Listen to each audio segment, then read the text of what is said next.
News and political news too. Yes. Clarke, what you got? All right, so only after 3 months of serving a 6-month sentence, Brock Turner, the Stratford swimmer convicted of sexually assaulting, was released this morning on good behavior.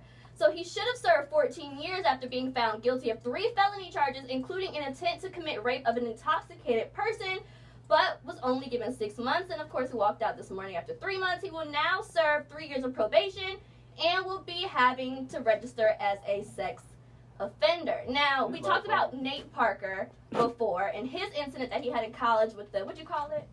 Switching? Yep. Okay, so it's funny how when you hear stories about him and he was innocent, they call him a rapist. But this boy was actually convicted and they call him just, they don't even talk about it. He So was convicted. quite interesting, right? So, on to the next one. Colin Kaepernick was joined by teammate Eric Reid last night when he took a knee during their game against the Chargers, which happened to be the Salute the Military night. So Seahawks player Jeremy Lane also joined the silent protest and took a knee during their game against Oakland. And Colin spoke after the during the press conference after the game, and he had this to say. Amazing. Me and Eric had many conversations, and he approached me and said, I support what you're doing. I support what your message is.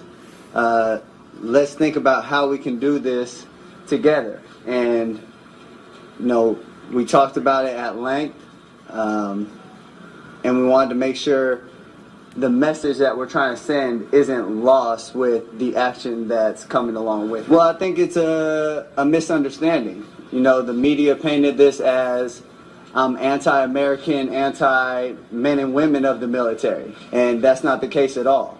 I realize that men and women of the military go out and sacrifice their lives and put themselves in harm's way for my freedom of speech and my freedoms in this country and my freedom to take a seat or take a knee.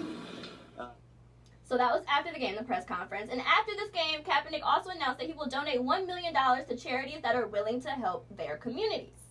And last but not least, Chris Brown thinks that the DA is out to get him. Now, this is the same DA that prosecuted him during the Rihanna case. She was also involved during other violations of his probation cases, and she asked for him to serve jail time, which he never did. And now the same DA is behind Chris Brown being arrested this week after allegedly pulling the gun on Bailey Curran.